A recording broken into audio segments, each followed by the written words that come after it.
referendum think about what they're going to be spending all across this country to defeat a Medicare for all proposal. So our job is to understand that we're going to be taking on the drug companies, we're going to be taking on the insurance companies, we're going to be taking on the medical device companies. But you understand and I understand that when the American people stand up together, we're going to win this fight.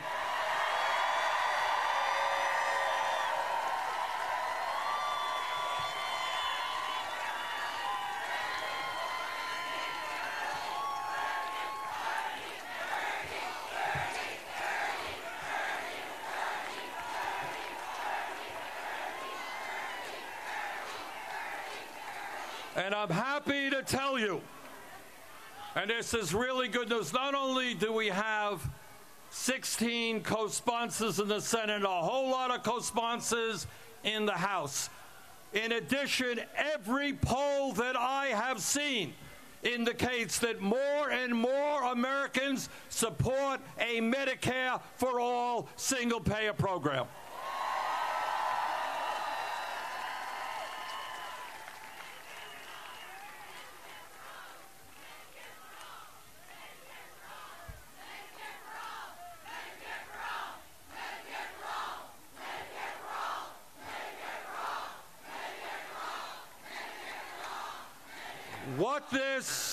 What this struggle is about literally goes far beyond health care. It is a struggle about what this great nation stands for.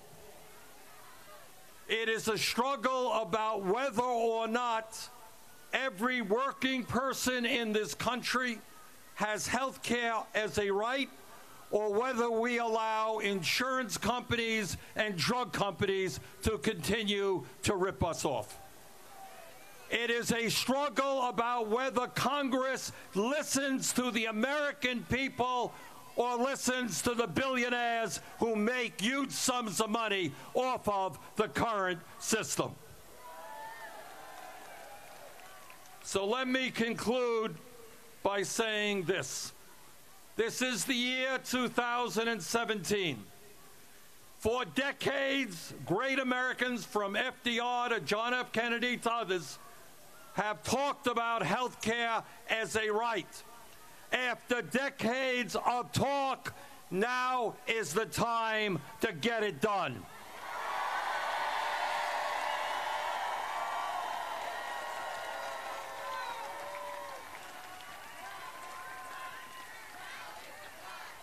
So I want to thank our sisters and brothers in the National Nurses United for helping us lead this effort.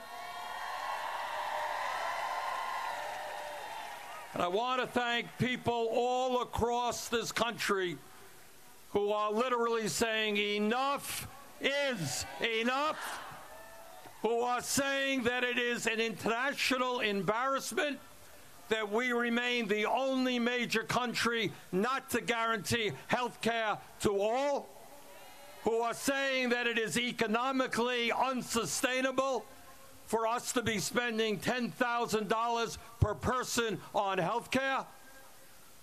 So our job now is to bring our people together. We're going to defeat this disastrous Graham-Cassidy bill, and then we go on and pass Medicare for all. Thank you all very much. Thank you. All right, everyone. So we caught the tail end of that speech that Senator Bernie Sanders just gave live in San Francisco. We're going to replay that for you a little bit later on so you can hear it in full. I know we missed the first 20 minutes of it or so. In the meantime, though, we also have a speech from Vice President Pence about health care. So we're going to show you that in just a moment. Stay tuned.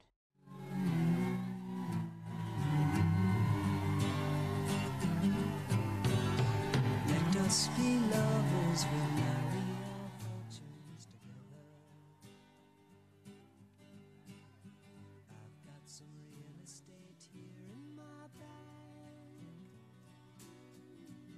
So Disregard. We are not going to take you to Vice President Pence right away because we're going to take you to President Trump. Air Force One is about to depart. Air Force One and the president heading to Alabama to rally on behalf of one of the potential Senate candidates there in Alabama.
All right, everyone, stand by. It looks like our feed of this Air Force One departure has frozen, but I'm sure Fox National will fix that feed for us so that we can get a clear view of President Trump's departure. Stand by. We're hoping to get this fixed as soon as possible.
All right, everyone, this feed is very spotty. Looks like they have not been able to manage to fix this. It's very concerning. So you know what? We're going to cut out of this. If we get a clean feedback, we'll, of course, take you there live.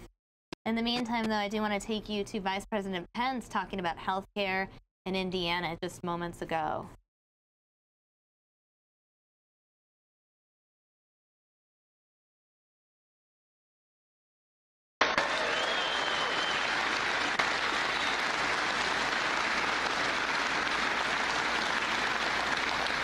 And he asked me to say hello and thank you for your stalwart support. You know, it's been an extraordinary week for our president and for America, hasn't it?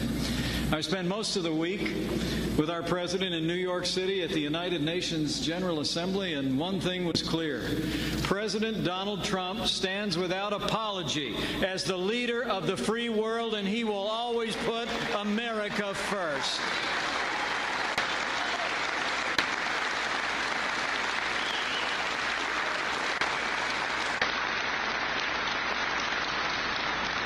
And I'm pleased to announce that the president's actually coming to India.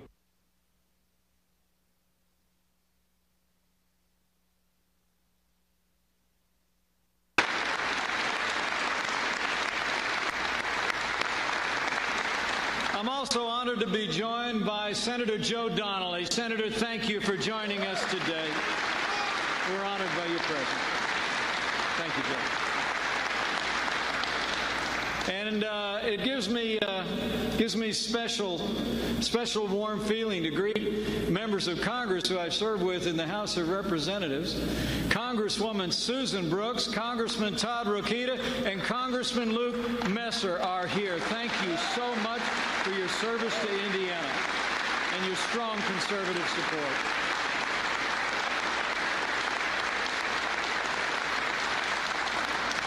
And it is great to be back in Madison County, Indiana.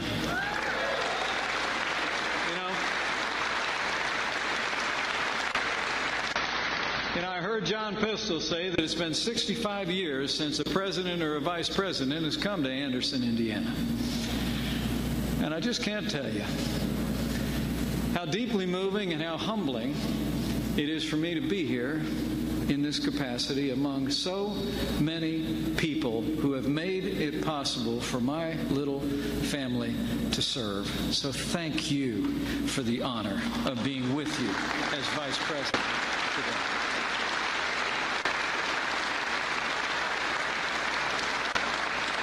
And it's great being here at the flagship Enterprise Center. As you just heard from my friend Chuck Staley, I have a long history with this center. It's remarkable to see how much growth and the difference that it makes in the life of this city. Why don't we give Chuck Staley and the whole flagship Enterprise Center a team round of applause. Thanks, Chuck. You know, as this center shows every day, business is booming right here at the crossroads of America and here in Madison County, Indiana. People are creating jobs and prosperity for the people of this city and the people of this state. And rest assured, since day one of our administration, President Donald Trump has been working tirelessly to get our economy moving again, and the results speak for themselves. This president has already signed more laws to cut through federal red tape than any president in American history.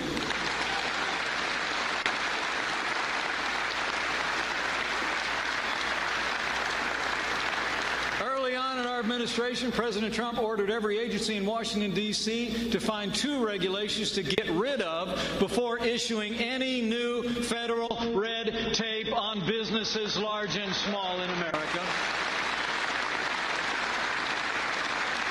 To fuel a great revival of American industry, President Trump's been unleashing American energy. We've approved the Keystone and Dakota pipelines. We've rolled back the so-called Clean Power Plan.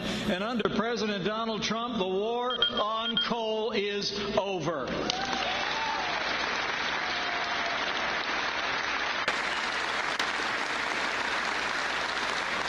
You know, in a word, under President Trump, America is back. Optimism is sweeping across the country for working families and job creators, especially manufacturers, so important to the history and tradition here in Indiana. Right now, in the course of this year, businesses large and small have created more than 1.2 million new jobs in 2017. And more Americans are working today than ever before in our nation's history. True. And just a few weeks ago, we learned that the economy is growing faster than it has in years. You know, under the last administration, our economy grew at an average of only 1.8%, but under President Donald Trump, we're already up to 3%, and we're only getting started. Think about it. If we can keep the momentum going, the growth's going to be remarkable. With a 3% growth rate sustained over time, we'll create more than 12 million new jobs and nearly $10 trillion in economic activity over the next decade. And more importantly, the average income for American families will rise by nearly $7,000.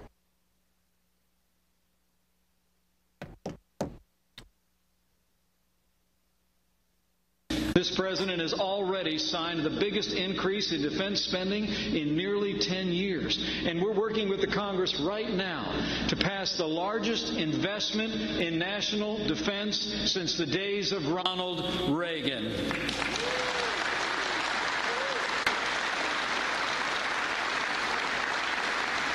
Under President Trump, I'll make you a promise.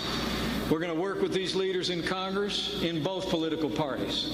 And we're going to rebuild our military. We're going to restore the arsenal of democracy. And we are once again going to give our soldiers, sailors, airmen, Marines, and Coast Guard the resources and the training they need to accomplish their mission and come home safe. That's our pledge to all of you and to them. So, it's prosperity, it's security, it's strengthening America at home and abroad. That's just what President Trump likes to call a good start. And he sent me here today to deliver a message to you and to deliver a message to Congress that we need to do even more to get this economy moving again. And that all begins when Congress will at last vote to repeal and replace Obamacare.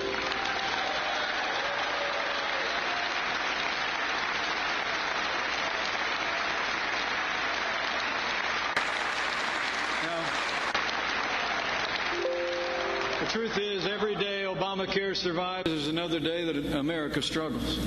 We all remember all the broken promises that got Obamacare passed into law, don't we? They said if you like your doctor, you could keep it. That wasn't true. They said if you like your health insurance plan, you could keep it. Not true.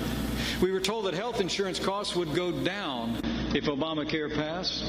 That one turned out to be false as well. Now we know the facts. Here in Indiana, Obamacare has increased premiums on the individual market by nearly 75% since Obamacare became law. President Obama actually promised that we'd save up to $2,500 on premiums every year, but across America, the average annual premium costs nearly $3,000 more today than it did in 2013. And while costs are skyrocketing, choices are plummeting. Next year, nearly half of the counties in America and nearly 70% of Indiana counties will have only one choice of health insurance providers, meaning they'll essentially have no choice at all. In fact, even our own hometown insurance company, Anthem, has pulled out of the Obamacare exchange here in Indiana. Now, Hoosiers know the truth. Obamacare has failed, and Obamacare must go.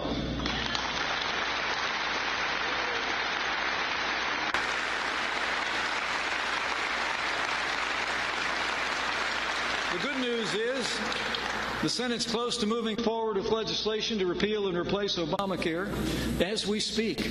The bill was drafted by a few friends of mine, Senator Lindsey Graham, Senator of South Carolina, and Senator Bill Cassidy from Louisiana. And President Trump and I firmly believe that the Graham-Cassidy bill is the right bill at the right time to repeal and replace Obamacare. Graham-Cassidy rolls back the individual and employer mandates so Hoosiers are no longer forced to buy health insurance or pay a fine to the government.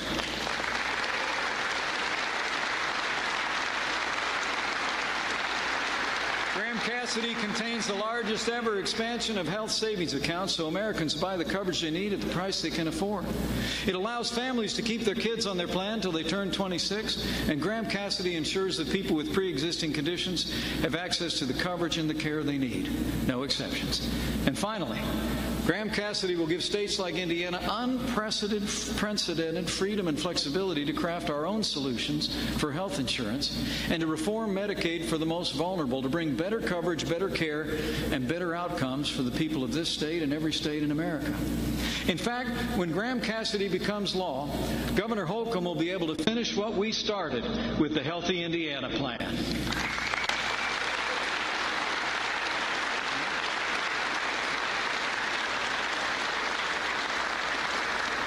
You all know the story here at home. 2 years ago, Indiana adopted the most significant reform to traditional Medicaid in 50 years. Not with mandates and more taxes, but with personal responsibility and innovative care for our most vulnerable. And thanks to Governor Holcomb's continued leadership, today the Healthy Indiana Plan covers more than 400,000 Hoosiers with Medicaid coverage that gives them greater ownership over their own health care choices. In many cases, for the first time ever, we see some of our most vulnerable Hoosiers able to choose their own doctor, move their care from emergency rooms to primary care, and be rewarded for improving their lives through wellness choices. The Healthy Indiana Plan is kind of the gold standard for Medicaid reform in the country, and it's improving the health of nearly 500,000 Hoosiers as we speak. And I believe every Hoosier should be proud that on health care reform, the Healthy Indiana Plan is leading the way in America. All right, everyone, we are going to cut out of this. Looks like we have our Air Force One feed back, and it's working, so we're going to go back to that. We'll watch Vice President Pence a little bit later on.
All right, guys, again, we are having some technical difficulties. We are waiting for this Air Force One departure.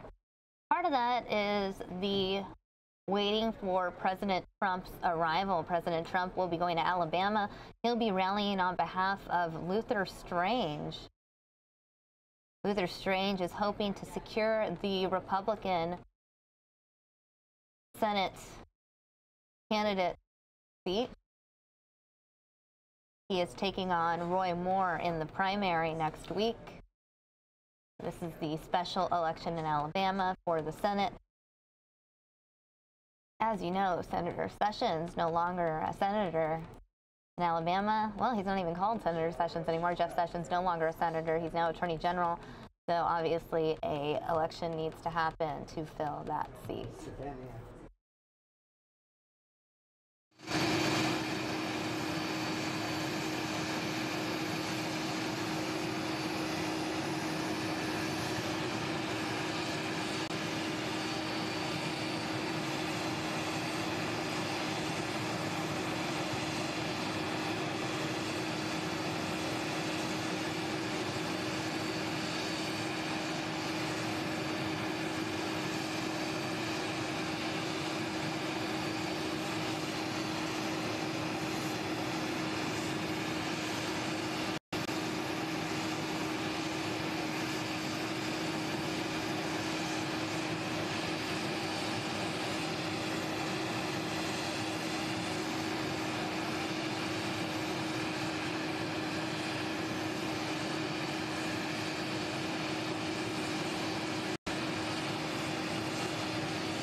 All right, everyone, looks like Fox National has switched that feed from Air Force One to our live feed out of Mexico.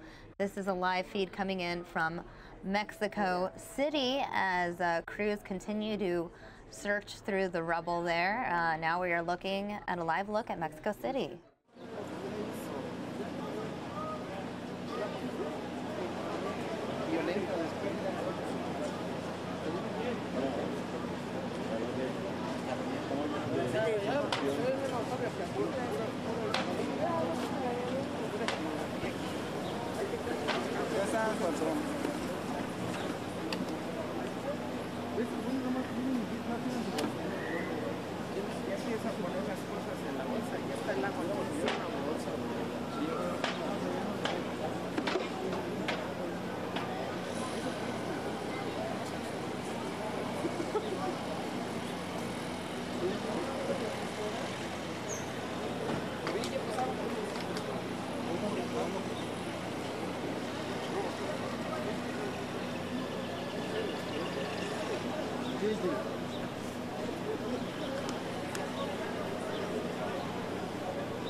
I don't want to send too late. Let me watch you finish.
good. Yeah. Otherwise, we're better.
All right, everyone, now we've lost that feed from the Mexico textile factory, so let me take you back to that Pence speech in the meantime.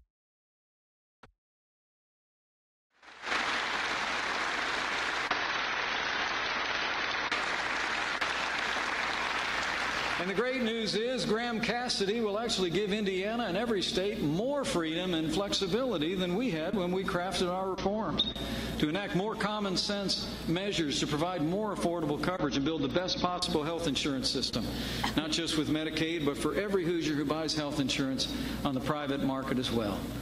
And I want to say thank you. I want to say thank you to all of you who've supported the efforts to start over on health care reform in America. And I want to thank Governor Holcomb, who just joined 14 governors across America to say that we need Graham Cassidy, and we need it now. Thank you, Governor.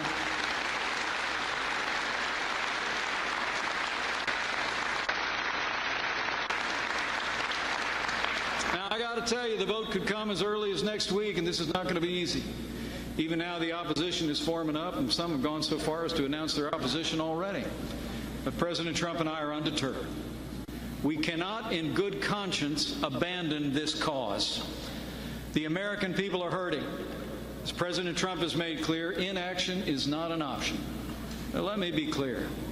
A vote against Graham Cassidy is a vote to save Obamacare.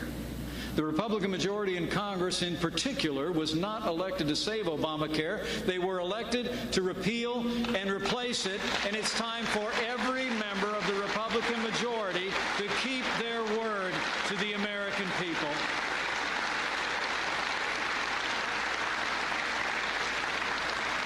But we're asking all the members of that majority, and we're asking all the members of the United States Senate, give Graham Cassidy a fair look. Vote to repeal and replace Obamacare and give our country a health care system based on personal responsibility, free market competition, and state-based reform. That's the American way to give the American people access to world-class health care in the 21st century.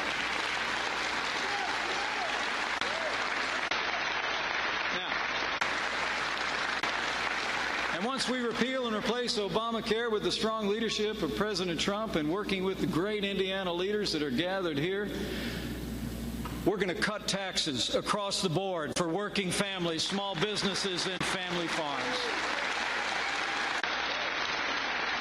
Now, just last month, our president laid out his vision for the largest tax cut in American history. He called it the American model. That would be pro-growth, pro-jobs, and pro-workers. And it is. Just a few hours ago, I was... All right, everyone, we are cutting out of this again because we do now have that live feed of the Air Force One departure. Let's go back and watch.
are watching the Air Force One departure. President Trump on his way to Alabama.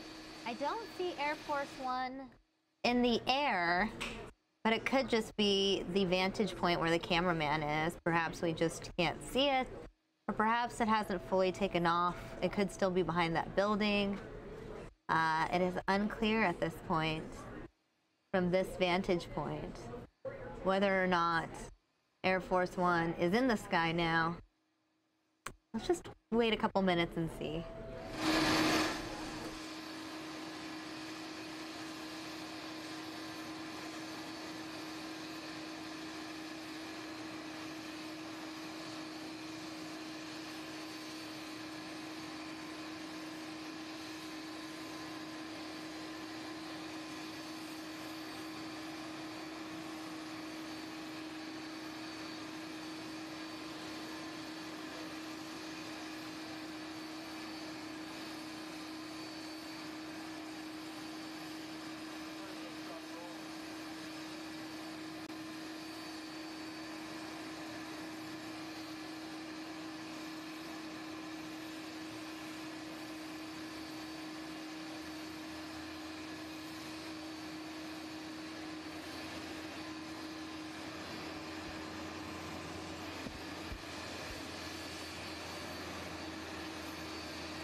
All right, everyone. Well, at this point, I am going to safely assume... Oh, there. I think that's Air Force One. Perhaps that is Air Force One there in the sky.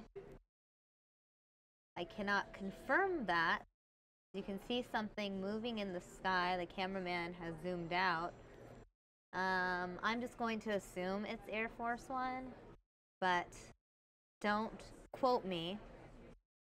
Safe to assume, though, that the president has departed and is on his way to Alabama. Why is the president going to Alabama? Because he is going to go speak at a rally for the candidate, Luther Strange. Luther Strange is running for Senate as a representative of Alabama. There is a vacant seat there, obviously, because Jeff Sessions is now Attorney General.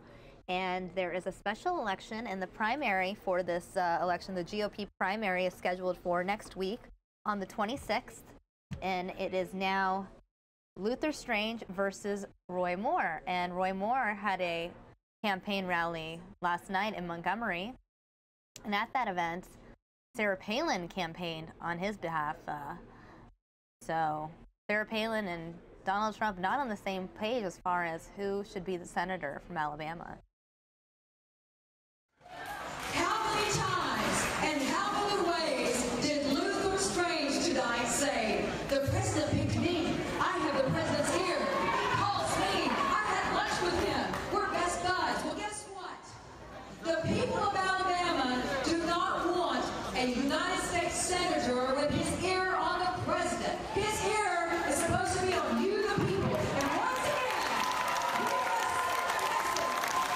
we must send a message to the establishment elite that the people of the United States of America will no longer be forgotten, and we intend to restore the power of the people back in our White House.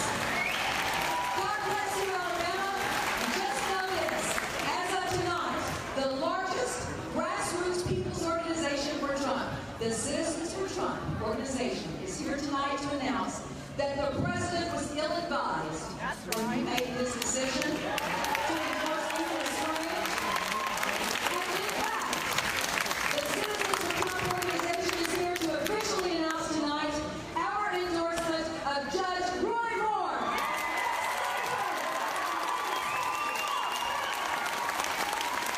Thank you. God bless you, Alabama. We'll see you in D.C. Thank you, Jan. You know, very quickly, I've said over these weeks that on air that while Mr. President, we love you and Alabama supports you and Alabama voted for you, we don't need you coming to Alabama and telling Alabama who they need to vote for the next United States Senator from this state. And Luther Strange wanted to remind us about that endorsement quite a bit. What I wanted to do real quick before we welcome the bus, we've got a lot of elected officials around this state, folks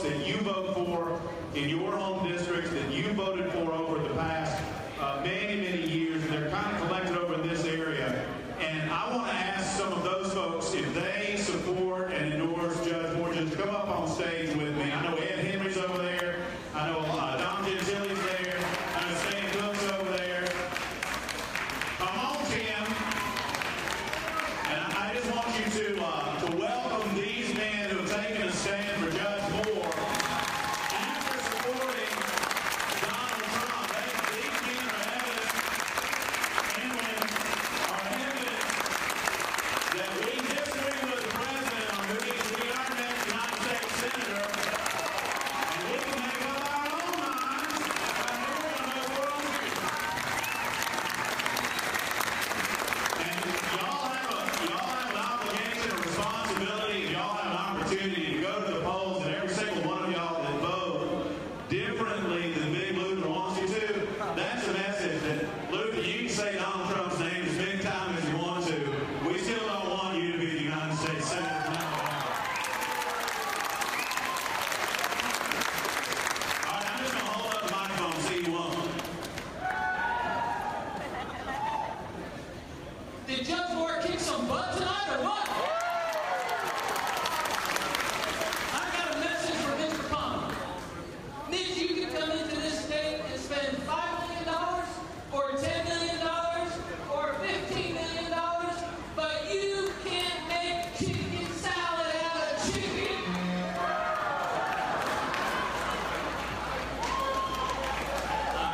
Real quick, I know we're pressed for time. We got a lot of you guys have been here patiently waiting. And the last thing you want to hear from is one of us. You're waiting on the man, Roy Moore, to pull in here. But thank you, because none of this will happen if you don't show up Tuesday. If you don't get out and tell your friends and your neighbors how important this is, because we're standing on the precipice of a battle here that will affect the rest of the country. They are watching to see if regular people like you, like me, like the men standing up here, if we're going to stand up and win this. Show up Tuesday, please. Thank you, gentlemen. Thank y'all. Now, as this bus rolls in, I want y'all to stand up and put your hands together and welcome Congressman Louis Gohmert, Sebastian Bush, Sarah Pence, and Chief Justice Roy Moore to the grandstand.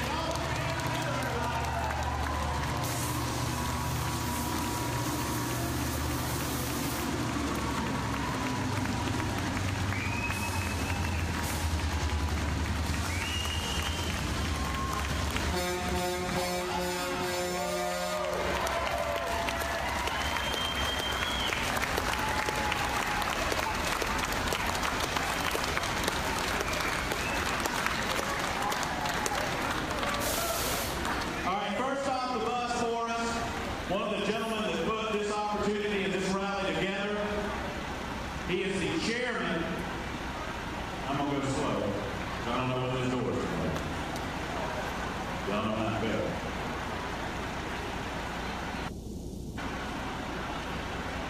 I'm so excited. That's all. Keep the board. Oh,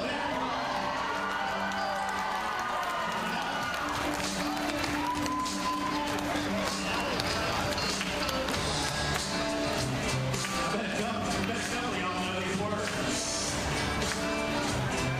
All right, the chairman of the Great American Alliance is coming to the stage. He helped coordinate this event with the judge, bringing wonderful people like Sarah Pence into town. His name's Eric Beach, everybody. Give him a big hand of applause.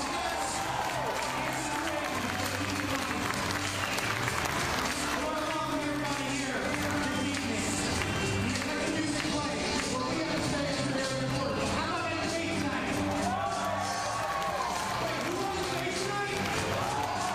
Sorry, I didn't hear you. I didn't do that. Who's on the stage tonight? Well, we're part of the Great American Alliance. Let me tell you a little about us. We came down here to support families on the floor.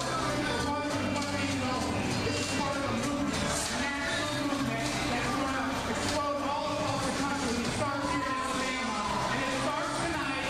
It's going to continue through Tuesday. It's going to happen all the way through 2018 and get second. This is a crowd zero for us. Thank you for being here. We look forward to it. You're going to hear from some great speakers. Let me introduce you to Andy Saloon. Thanks so much, Eric. It's really an honor to be here. Nothing does this gate me more proud than seeing so many God-fearing patriots here standing up and fighting for liberty. And I'm honored to be here as the senior advisor for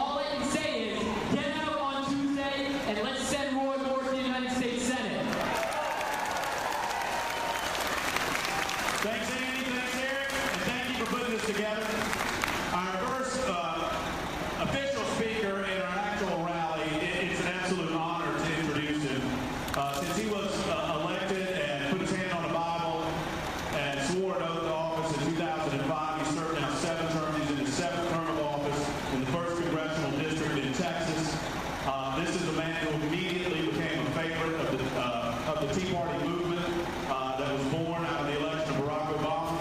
And he wasn't afraid to stand up to the president then, and he's not afraid to stand up to Washington now. And he is here in support of Judge Roy Moore. It's Congressman Louis Gohmert from Texas. Give him a big Alabama welcome, everybody. Well, he was right there. Y'all saw it. He's bald. Y'all saw it. It was pretty good. I built it up just right, didn't I? Oh, here he is. Congressman Louis Gohmert of Texas. Take it up. Well, it's so good to be here with you tonight. That was a great debate. Did y'all get to see that? Well, there's one reason I came here to help a friend. I met him back when I was a judge. And there was another judge in Congress, Ted Poe, said one time, you know, Louis, if you notice how those of us that have made the tough calls as a judge before seem to have an easier time of making the hard calls here in Congress. And I said, well, I never really thought about it. But, you know, as a judge, when you had to look somebody in the eye, you don't say, well, I'm sending you to prison, but I'm really sorry. The court reporter made me do it. I didn't want to know. You just have to follow the law and call them the way they're supposed to be. And that was good preparation for Congress. I didn't know at the time. But just real quick, the first hearing I ever had was set in one case after another. My predecessor had a terrible backlog. I'd call it up real fast. I'd call the case. Defendant would come up. I'd say, your trial was such date, such time. You got that? And he'd have to acknowledge verbally, so it'd be on the record. One guy comes up when I called his case when he came with his lawyer, and I said, are you the defendant? His lawyer said, Judge, my client's deaf. And so for the trial, we're going to need an interpreter. I said, we'll have an interpreter every other proceeding. But today, all I got to do is make sure he knows when his trial is. So I looked him square in the eye and I said, can you read my lips? And he looked me in the eye and went, well, see that? I didn't know it. But that was preparation for being in Washington, where people will look you in the eye and they will lie to you. But I wanted to come because I have so much appreciation for President Donald Trump. I think God has given America another chance when he won that election. And he wants so badly to help America be great again, to get back on track again. And sometimes he gets bad advice. Mitch McConnell encouraged him to go to Arizona and help a guy named John McCain because it was really going to help the country. Now, President Trump wanted to help the country. And, you know, where he was before in private business, if somebody was helping him, they wouldn't have dared lie to Donald Trump. But it's a new experience for him in Washington. I know also the first health care bill that was trotted out by the leaders of the House and Senate, they told President Trump, everybody loves it. They think it's great. He said, what about the groups that supported me? They said, everybody loves it. It's a great bill. It's a total repeal. And he trusted them. And it was not a repeal of anything. And if we had passed that first bill, then a year later, when people saw the huge premiums from health care, they would have voted the Republicans out of the majority, and the first act of Congress in January of 2019 would be to impeach Donald Trump.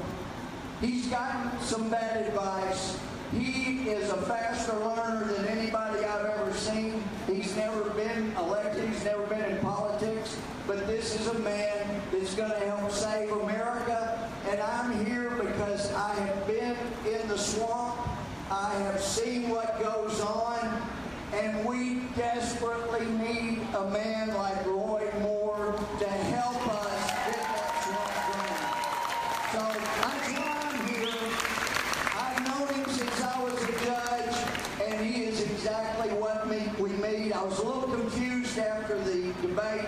as to who the president endorsed. I didn't remember if anybody mentioned that or not, but anyway, I'm here because I do care about President Trump.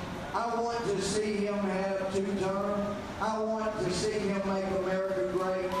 But we need Judge Roy Moore to help get that done. Thank y'all very much. God bless you.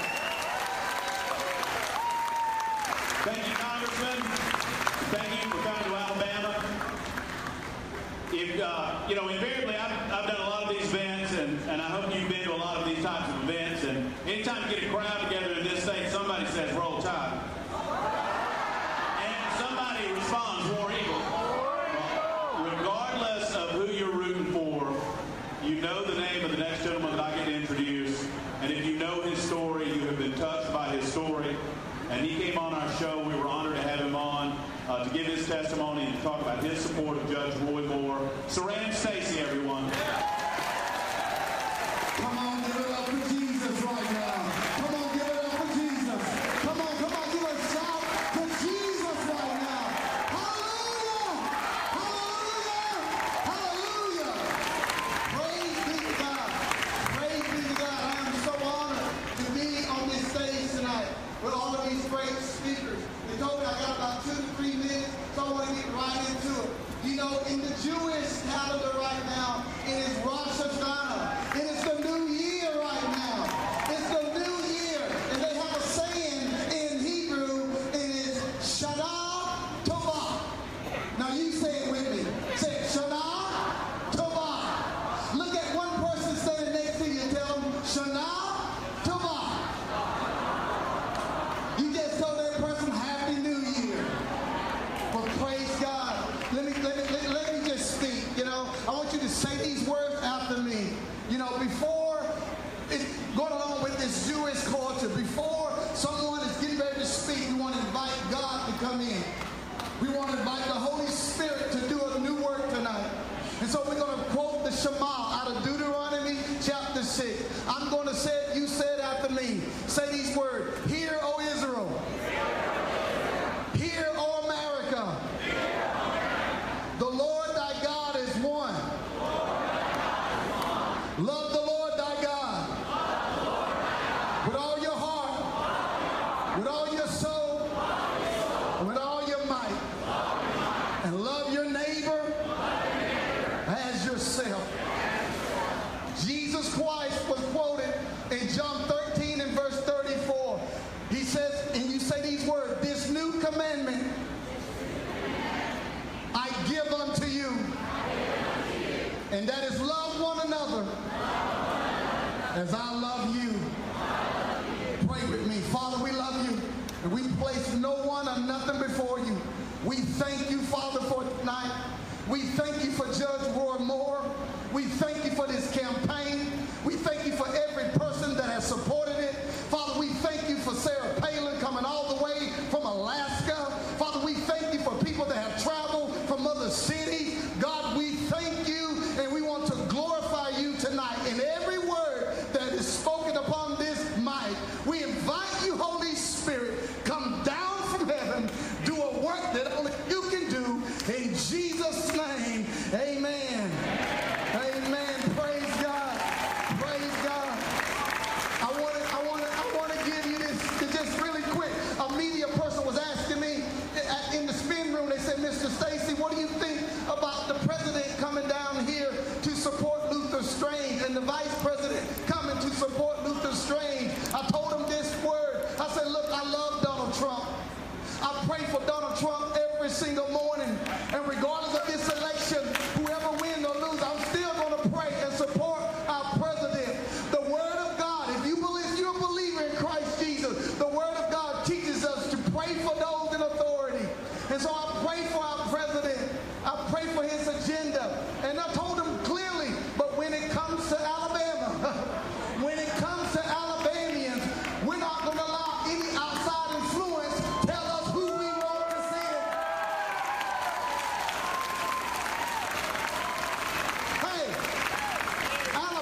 the Holy Spirit.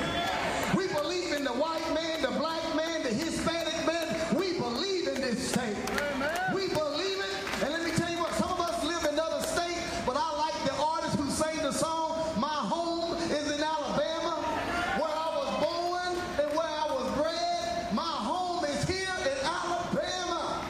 And let me tell you what, because I'm Southern born and I'm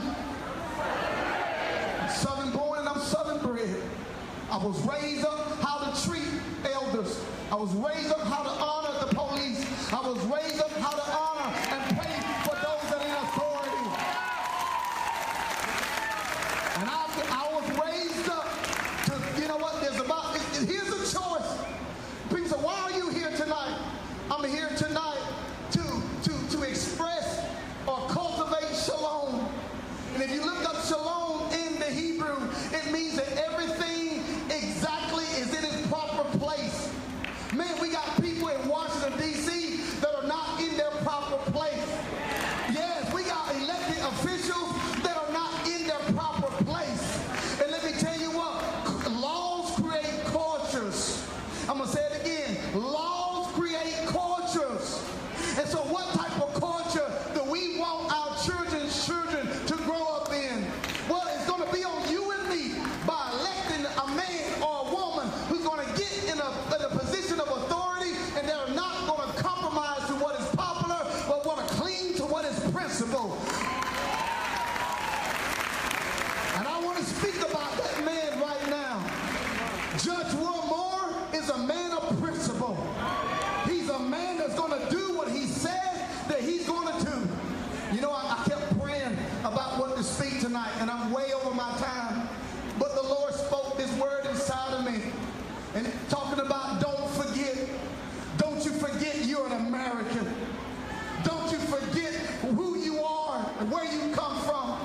And I'm reminded of the words, and I want you to join in with me. But while the storm clouds gather far across the sea, let us swear allegiance to a land that is free. Let us be grateful for a land so fair as we raise our voice in this most solemn prayer. Lord Taylor, my brothers and sisters. God bless America, land that I love. Stand beside her and guide her through the night with a light from above, from the mountains, sing it out, to the prairie, to the oceans, wide with fall. God bless America, my home, sweet home.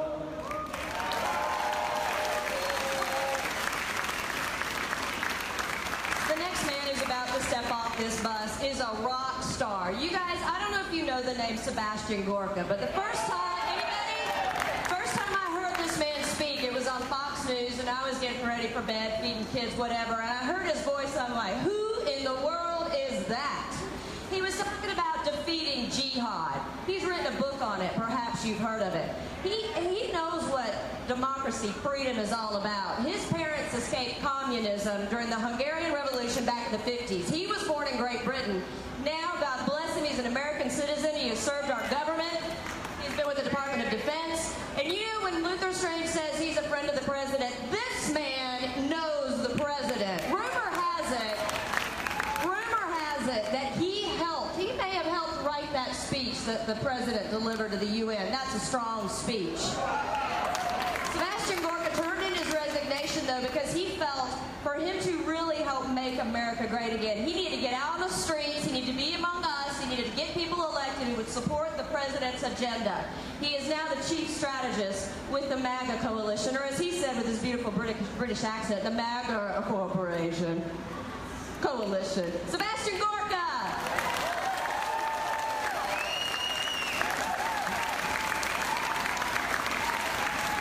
Good evening, Montgomery. Now that's a turnout. That's a turnout. I just got a call from Washington. They watched the debate like you watched the debate, and they're worried. And they should be worried. We are here to drain the swamp with Judge Roy Moore. Can I explain something to you, please? Tuesday isn't just some old election. Tuesday must be a sign to Washington. Tuesday, you must send a signal to the swamp dwellers in D.C. Because on November the 8th, we did exactly the same. Let's just go back in time for a moment. Let's remember what we all did in November. We elected a man who I worked for, who had never, ever held political office or senior military rank. Why? Because the political establishment on the left and the right have betrayed us for too long. We put a man into office who believes in three things. It's very simple. God, family, country. That's the same as Judge Roy Moore. God, family, country. Now, I live in the swamp. I'm right in the thick of the swamp, and I can tell you, the gators are everywhere, okay? The gators are everywhere. But we're not going to give up, and we need to send a message loud and clear that you are not going to pick somebody who is a lobbyist appointed by a corrupt governor. No more business as usual. Send Judge Roy Moore to D.C. to drain it, to fight the rhinos, to take America back. Remember, these three things matter the most. And I ask you, can I treat you all as my personal friends? Just 600 of my closest buddies. Can I ask you to do me a favor? For the next 4 days, when you go out, when you talk to people, don't get preachy, don't get on a soapbox, okay? But tell people what the stakes are.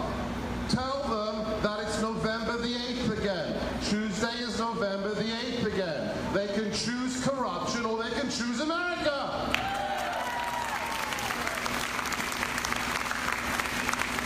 And do one thing. Make sure it's not just you and your loved one or your family that goes to the polls. Take, for every one of your family that goes to the polls, take 3 other people, okay? People who aren't well, don't have a car, their car broke down, it's too far away, they can't be bothered. Get them to the polls, because you know the other side will. And I'll leave you with one thought. The choice is a very simple one. On the one hand, you have a man who's proven through his life, his dedication to this nation and to the values upon which this republic was founded. You have a man in Judge Moore who has been endorsed by not just myself, Steve Bannon, Sean Hannity, Laura Ingraham, Governor Palin. That should be enough. But just think who you have on the other side. A man endorsed by Mitch McConnell. Enough said. That's the end of my argument. God bless you. Tuesday, let's win.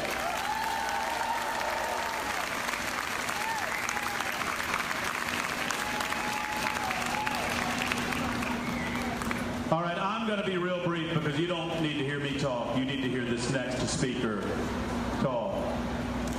I would be willing to bet you, because I follow politics for a living, that most of you did not take notice in December of 2006 when this next speaker took the stage as governor of the state of Alaska. I'd be willing to bet that you didn't notice then, but by God, and I use that phrase intentionally, by God, you certainly noticed about a year and a half later when she took the stage as a vice presidential nominee running with John McCain, and you took notice when she took on the mainstream leftist media, and you took notice when she unashamedly proclaimed that she was a proud conservative, a proud female conservative, and the original Mama Grizzly. Ladies and gentlemen, put your hands together for the one and only Governor Sarah Palin.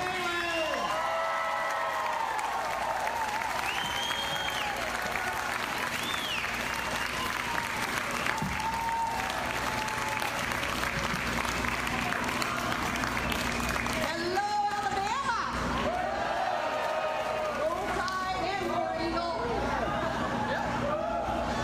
It is so nice to get to be here, really, and to pretty much thaw out. It was already getting chilly at home when we left last night. Snow on the mountains. So I was so happy to get to land here and not a snowflake in sight.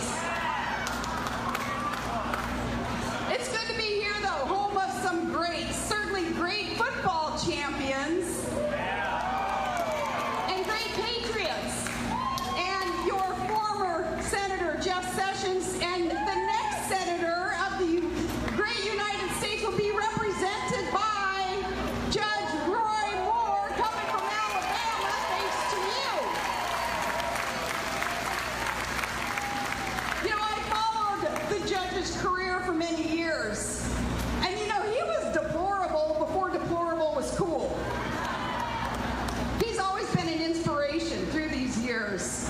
So are you ready to send the loudest message that you can send to D.C. at this time? The loudest message to the swamp. Are you ready to tell them, here comes the judge?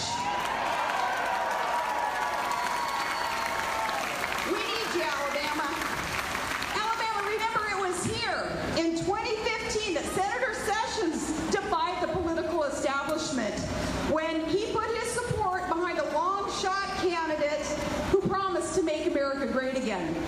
It was here that Sessions, remember, he put on that white cap, make America great again, and he declared, this isn't a campaign, this is a movement. And that movement grew from about 10,000 Alabama folk to tens of millions of Americans who had said enough is enough, the status quo has got to go. It grew and grew and it roared and it rumbled and it shocked the world in November. The forgotten man and woman in this country, they stood up and we beat the swamp.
promises, trying to make him think, if he just runs some more weird gadget plays, well, maybe he'd be more popular in the grandstands, and then he'd win the big game.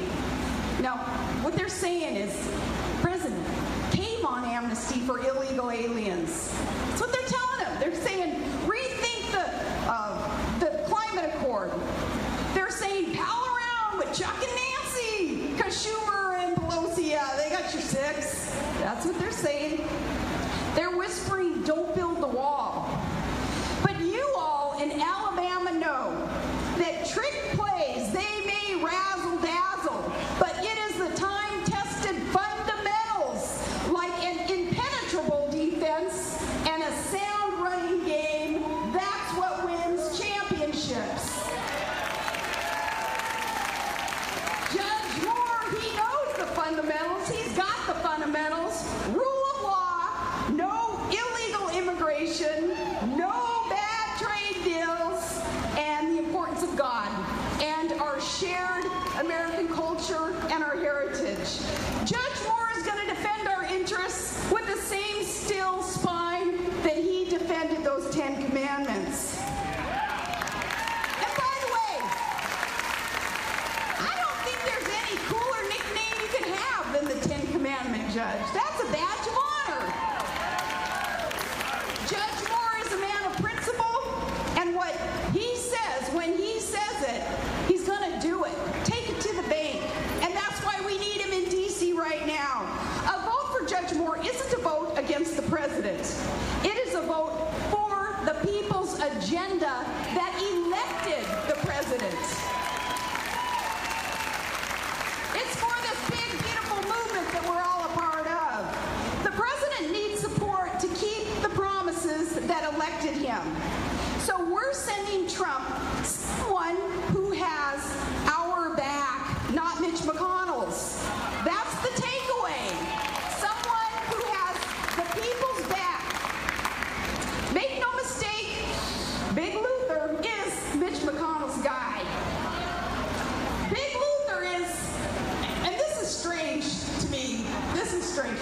Big Luther getting the job of the temporary Senate seat, being handed the job by the politician who's now gone because of corruption, whatever, being handed the job by the politician he was to be investigating. I don't know what you guys call it. Up in Alaska, we call it quid pro quo, which I think is an old Eskimo term for that what fertilizes the swamp.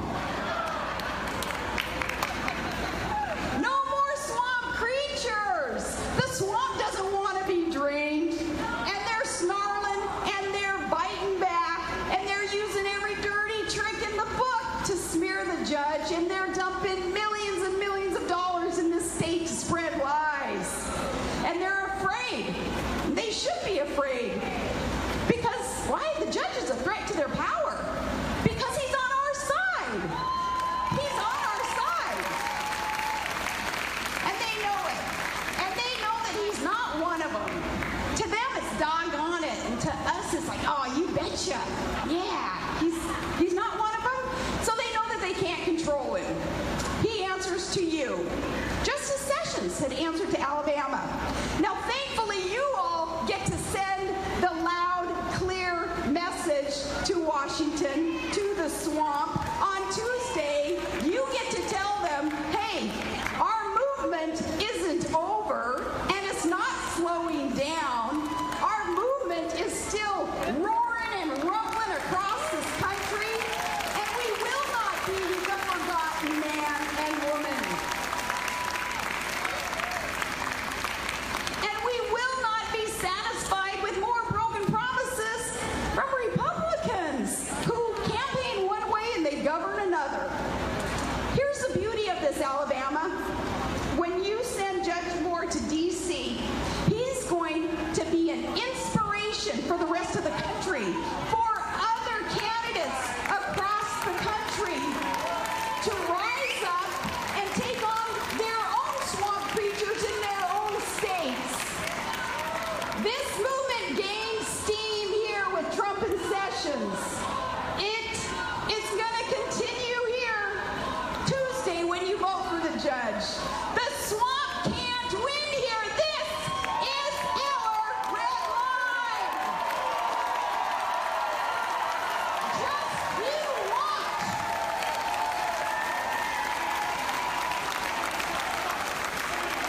Drain that swamp. This is our line in the sand. Alabama, our line in the sand. The eyes of the entire nation are on you. You can show Washington how to win. Show them how to keep their promises. And together we can show them how to make America great again. Alabama, your next United States Senator, Judge Roy Moore.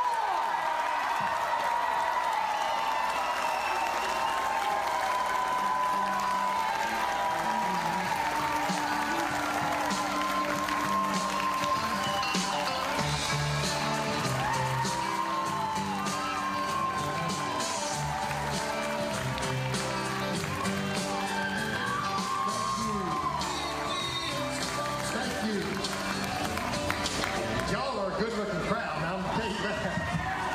Thank you very much. This was a wonderful evening, and I'm glad to get this past us. We've got 4 more days, and then the Tuesday, I hope everybody's going to vote. Tuesday, we haven't won, so... But thank you very much for coming out tonight, and I'm humbled by following Saran Stacy and Dr. Gorsuch and Dr. and Sarah Palin. I'm not the speaker that they are. I'm not near as pretty as she is. But thank y'all for coming. Remember, you know, this is a very important election. I don't know that other people realize that, but everybody in Washington, as I said tonight, is watching this election. I don't have their vision of how it's going to affect America, but they're watching for the 2018 senatorial elections coming up. And they see that this could bring a change in our direction of the country. So this is a very important election, and I appreciate y'all being here tonight very much. You know, when we started this, we never imagined what we'd have to go through. But God's brought us through. Without God, you know, I was given the opportunity the other day, and I was talking about the division in our society. Black and white, red and yellow. And I probably got some reporters here that are going to repeat that. And I was thinking of the song, red and yellow, black and white, they're precious in His sight. Jesus loves the little children of the world. They don't know that in some parts of this country. They're so politically correct, they've become politically stupid. We need to bring back the understanding of God, morality, and the Constitution of the United States. And that's what we're going to do. As I said tonight, I know that y'all have watched that already, but we can be great again. But the one thing politicians don't talk about is how we're going to be good again. And we can't be good till the heart changes. And God is the author of that. So we're going to stand for one nation under God, and we're going to bring it back to Washington, D.C. They don't want to hear the truth up there. Not everybody. Some want to hear the truth, but there's a lot that don't.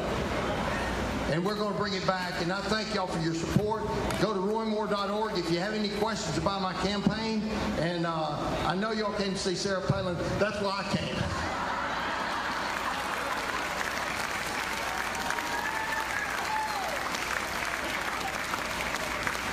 But God bless you. And y'all have a good evening. Thank you.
everyone. So that's the end of that rally video that I wanted to show you. Let's continue with Vice President Pence talking about health care. Across the board for working families, small businesses, and family farms.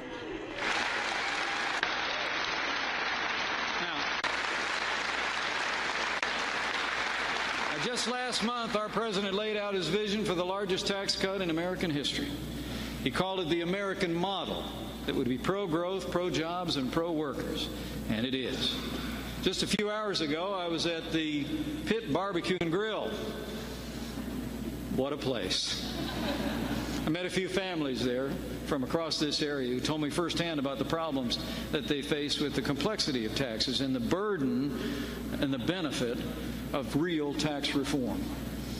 The Watson family, who owned Pit Barbecue, told me they could grow their restaurant and maybe open up a new location out on 109 and hire a few more folks if we would cut the taxes on their business. For the McCurry family,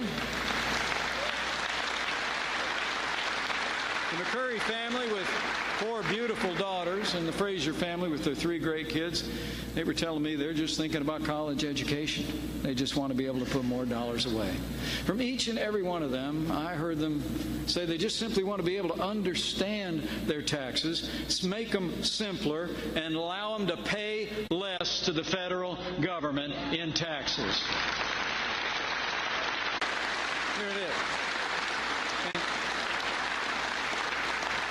The truth is, right now, our country's tax code is fundamentally broken. You know, there's an old joke that says the tax code is 10 times the length of the Bible with none of the good news. No truer words.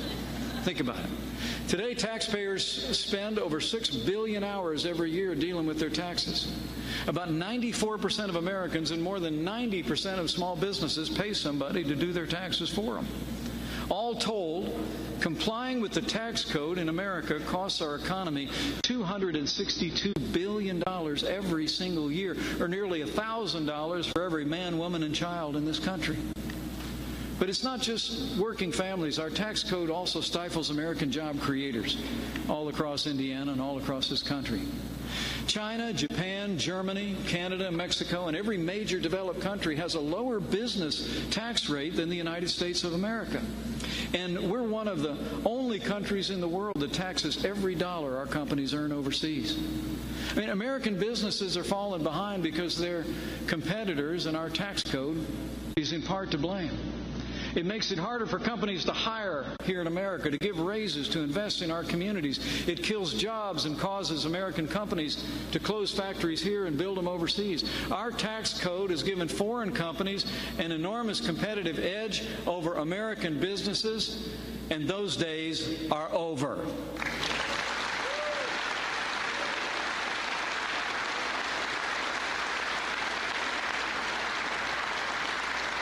Under President Trump's leadership, we're going to put more money in the American people's pockets. We're going to put our job creators back on the road to success. And President Trump is going to sign before the end of this year a tax cut that will put American workers and the American economy first. Here's what we're going to do.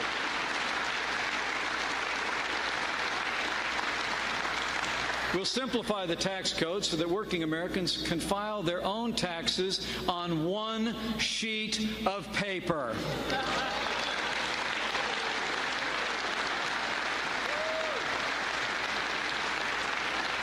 We're going to cut tax rates on working families so they can keep more of their hard-earned paychecks and get ready to pay for all those kids' education.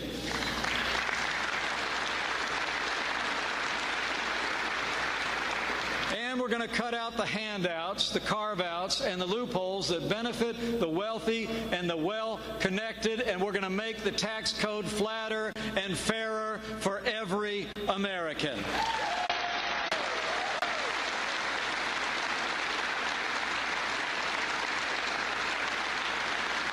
And when it comes to businesses, President Trump is going to make sure that we cut the business tax rate in America so American companies can create good-paying jobs right here in America.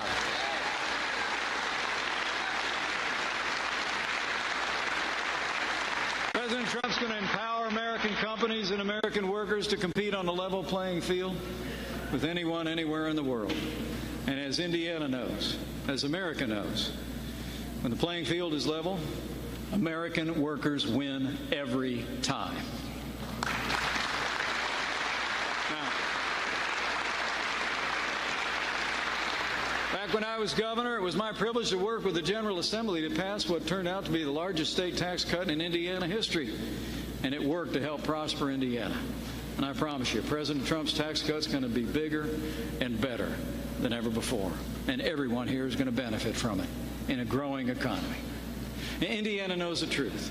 Tax cuts mean more jobs. Tax cuts mean higher wages for our families. Tax cuts will create an economy where anything is possible, where anyone can achieve the American dream. Now, folks, this is a big task. It's going to take all of us to get the job done. President Trump and I are counting on Indiana's support. I know we'll have the support of everyone here, and I know we're going to have the votes of Congresswoman Brooks, Congressman Rokita, Congressman Messer, and Senator Young, and all of Indiana's great Republicans in Washington, D.C. But President Trump has called on all the members of Congress in good faith to put partisan posturing behind us and come together as Americans to create a 21st century tax code our people deserve. And so I'm here in Indiana today on the President's behalf to say to all of you, we need your help. And Senator Donnelly, we need your help too.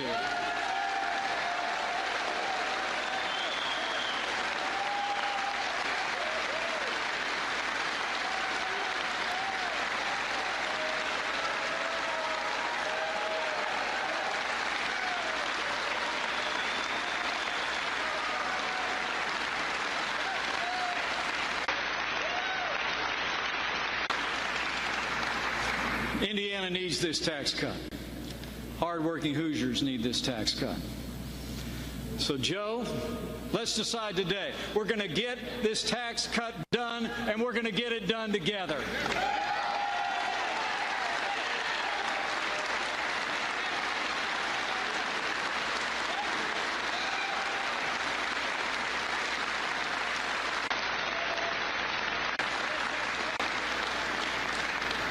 My fellow Hoosiers, it's great to be home. It's an important time in the life of our nation. I truly believe we've come to a pivotal moment in the life of this country. And in this moment, President Trump and I are counting on the good people of Indiana. So I say to each and every one of you, I'm grateful that you're here today. But with the challenges that we face at home and abroad, now more than ever is the time to let your voice be heard.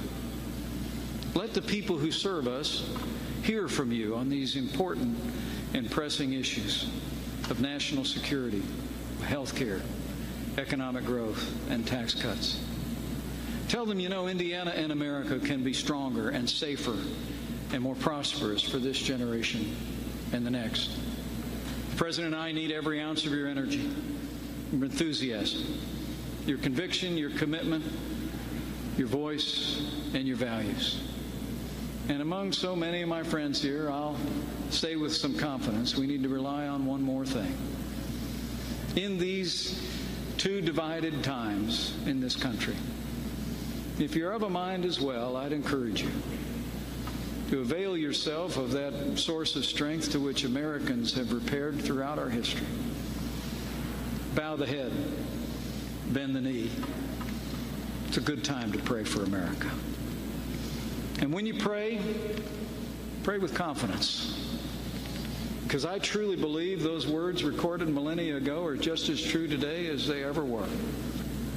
That if his people, who are called by his name, will humble themselves and pray, he'll hear from heaven, and he'll heal this land, this one nation, under God, indivisible, with liberty and justice for all.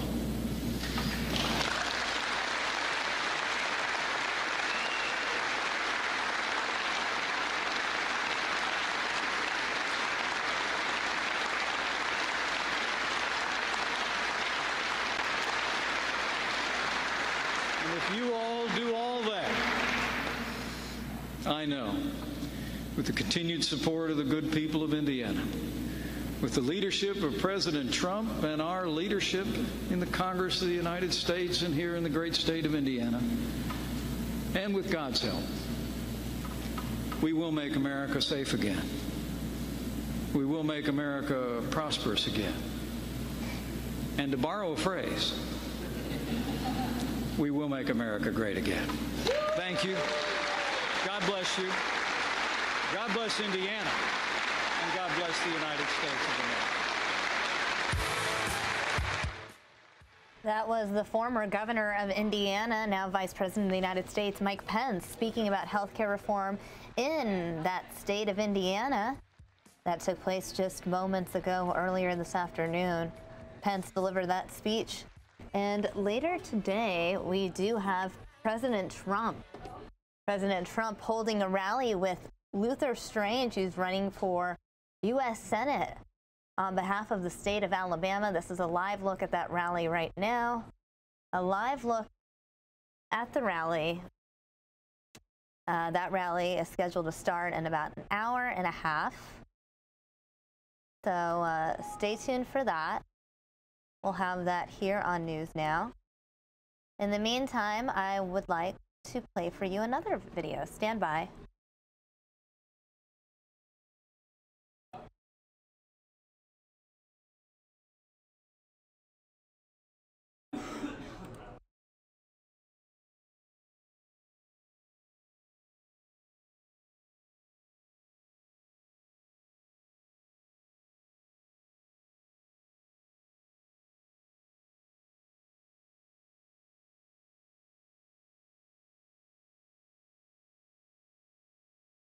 Earlier today, Senator Bernie Sanders talked about health care as well.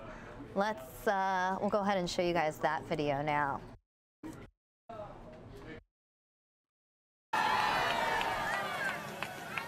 Let me begin by thanking Roseanne and by thanking the 185,000 members of the National Nurses United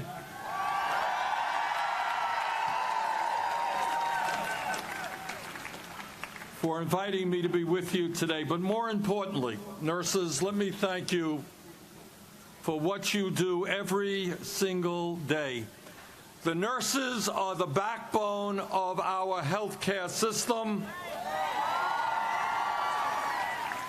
They are there when we are born. They are there when we are sick. They are there when we are on our deathbeds. Thank you, nurses, for everything that you do for the American people. And I want to say something else about National Nurses United. It is hard enough to do a difficult job, like being a nurse, going out there, doing all that you have to do, dealing with the emotional stress of seeing loved ones die and suffer. But what nurses understand is that for them to do the job they love and are trained to do, they understand they cannot function effectively in a dysfunctional healthcare system. How do you do your job well when people walk in the door and have no health insurance to pay for the therapy and the procedures and the medicine they need? And that is why the National Nurses United has been leading this country in the fight for a Medicare for all single-payer system. Thank you, nurses.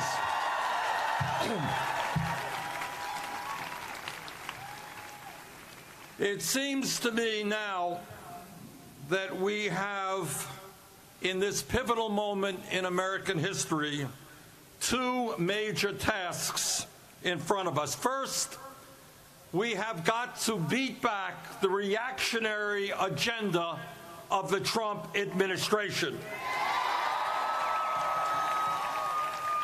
This is an agenda designed to benefit the billionaire class and to ignore the needs of the 99%.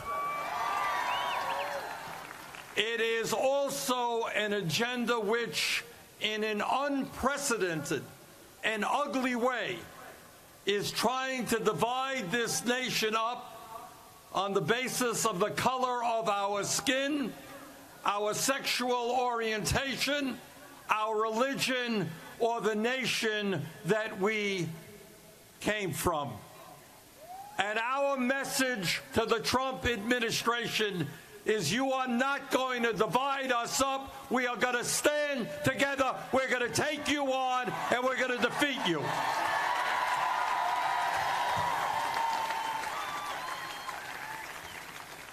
And we tell Mr. Trump and his friends they are not going to take away the legal status of 800,000 young Americans. And we are telling Mr. Trump and the Republican leadership they are not going to give huge tax breaks to the 1% and then cut back on education, environmental protection, and the needs of our children.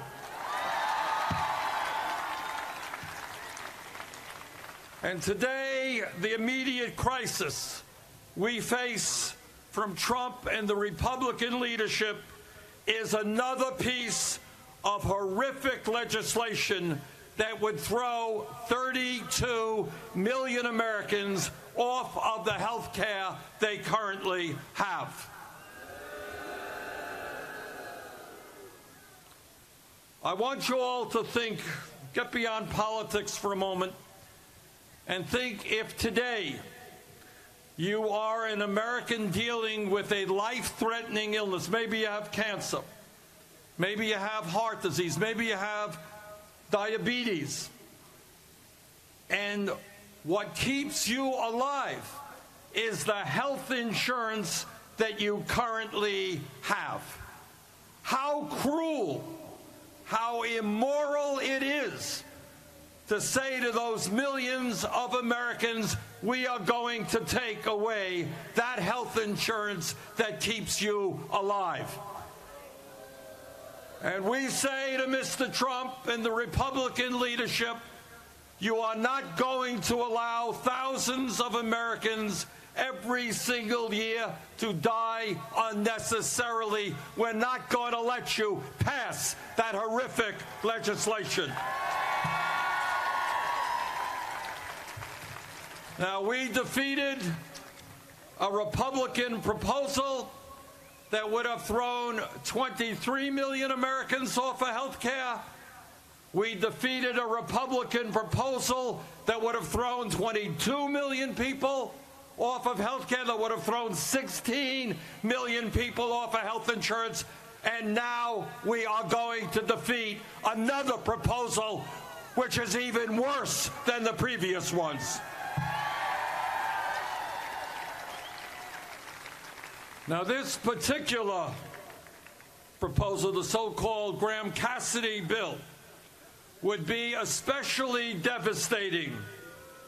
Would be especially devastating for those states like Vermont and California that have done the right thing by expanding Medicaid. In California alone, you would lose more than $55 billion in federal health care money over a 6-year period, more money than any other state in the country. In this state alone, if you can believe it, just in California, over 4.5 million people would lose the health insurance they currently have. And in California and all across this country, if you are an older worker, you're 60 or 62 years of age, understand that if this legislation passes, your premiums are going to skyrocket. They're going to soar. And millions of older workers in this country, at a time when you need health insurance most, will not be able to afford that health insurance. Now, in the midst of all of that bad news, I am very happy to give you some very good news, and that is, as some of you may know, just a few hours ago, Senator John McCain of Arizona has just announced that he cannot, and I quote, in good conscience, vote for the Graham-Cassidy proposal.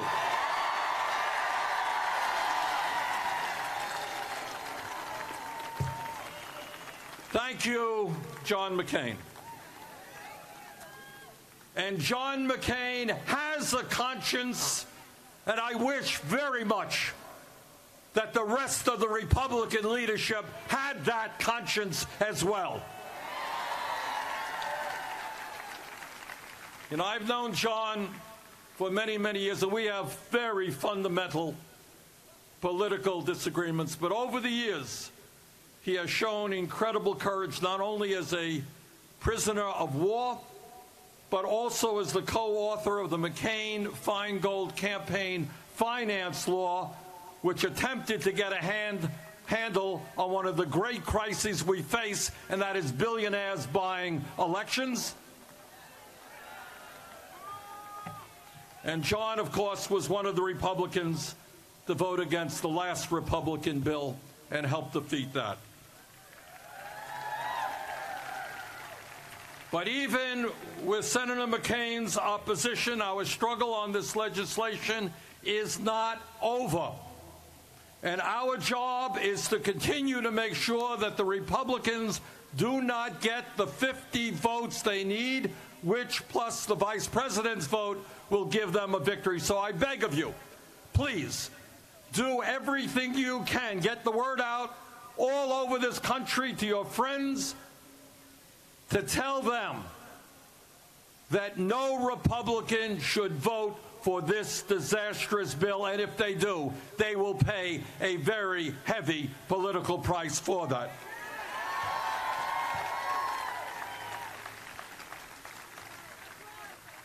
And while we have got to wage an all-out battle to defeat this horrific legislation, we have also got to understand that in terms of health care, maintaining the status quo is just not good enough.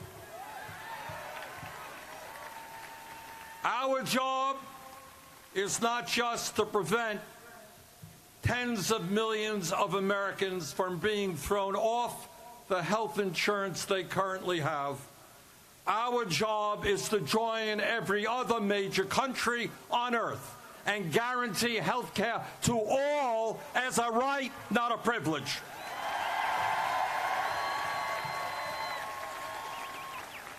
The time has come for a Medicare for all single-payer program, and I am proud to stand before you having introduced that legislation in the Senate with 16 co-sponsors.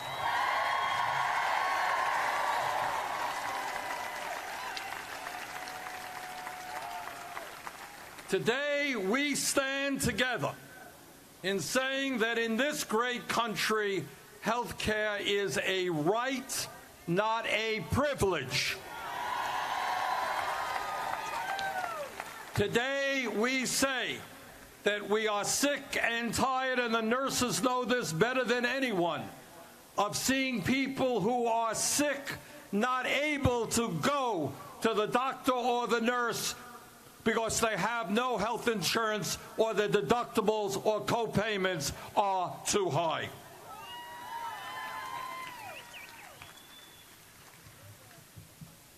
Today, we begin the debate, vital to the future of our economy, as to why it is that in our country we are now spending almost twice as much per capita on health care as do the people of any other country. Why is it that we are spending in this dysfunctional health care system almost 18% of our GDP on health care, a number which, if we don't change the system, will only rise in the years to come? And today we say that the function of a rational healthcare system is not to make billions in profit for the drug companies and the insurance companies.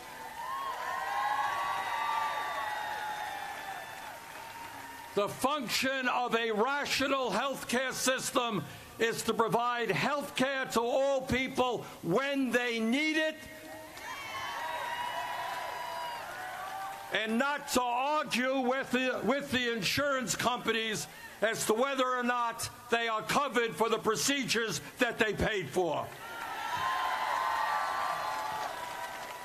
And today we say to those families in California, Vermont, and all over this country who are spending $10,000, $15,000, $20,000 a year on health insurance, that we know that this is an insane amount of money to be paying in order to protect your families. And we are here to tell you that under a Medicare for all single-payer system, the cost of health care for the average middle-class family will significantly decline, and that family will be much better off than under the current dysfunctional system. Now, my Republican friends will tell you that you may have to pay more in taxes, and depending on your income, that's true. But what they won't tell you is that you're no longer going to have to pay that $5,000, $10,000, $20,000 a year to the private insurance companies.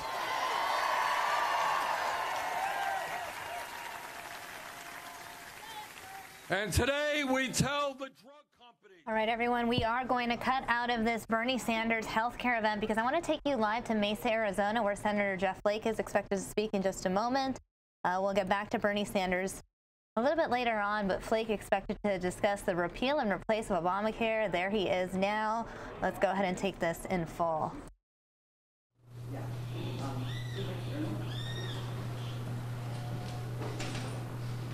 right.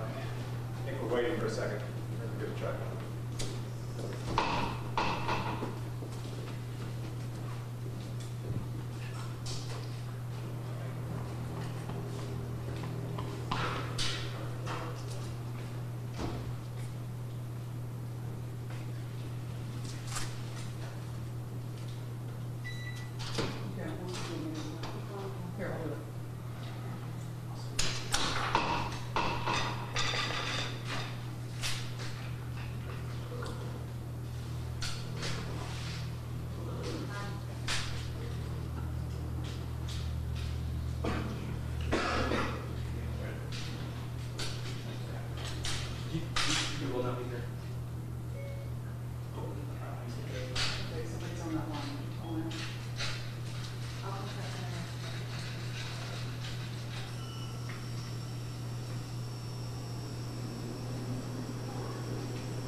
Where am I supposed to?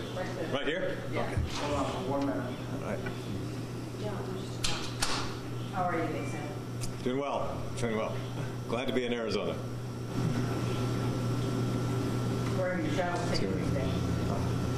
Up north and down east. Safford, Thatcher. Yes, I'm over. All right, we good? All right, there's been some news with regard to Graham Cassidy today. A few senators, including Senator McCain, have announced opposition to it. I just wanted to say that I'm still in favor of it. I hope that we can get it across the finish line. A lot of Arizonans are hurting. They've needed relief. Obamacare has not worked well for them. I fully understand that some people have picked up coverage with Obamacare, but a lot of Arizonans have lost it as well. And Graham Cassidy would allow governors and the state legislature, those who are closest to the people, to change the program in ways that would make it more efficient and cover more individuals. That's what we're trying to do.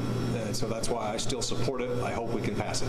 Can you respond to being in support of it, like your colleague in the Senate, Mr. McCain? He's opposed to it for a couple of reasons.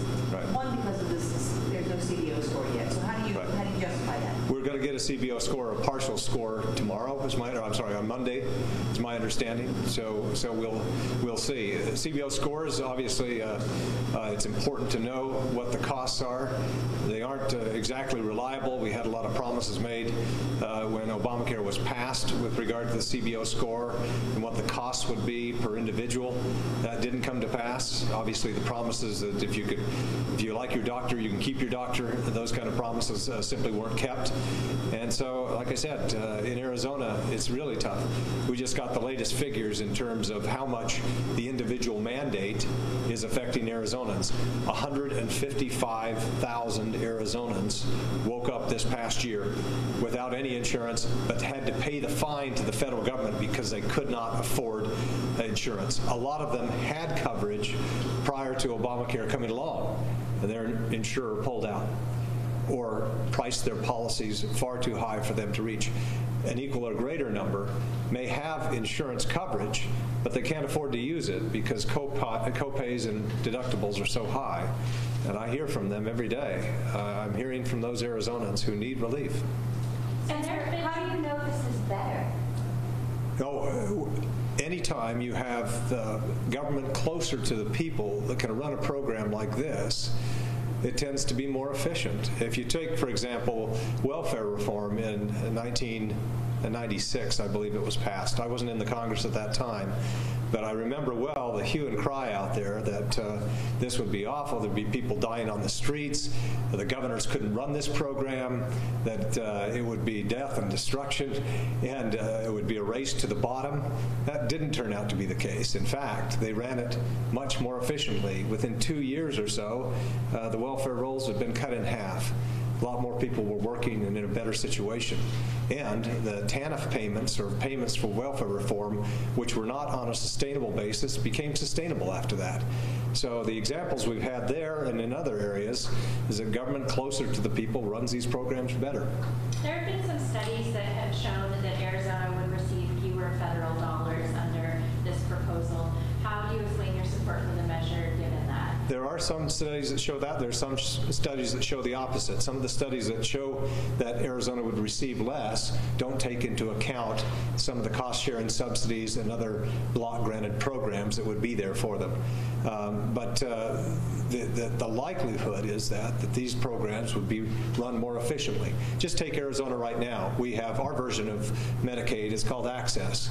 Arizona runs it far more efficiently than some other states have done because we do it on a capitated basis, and we've been through this before.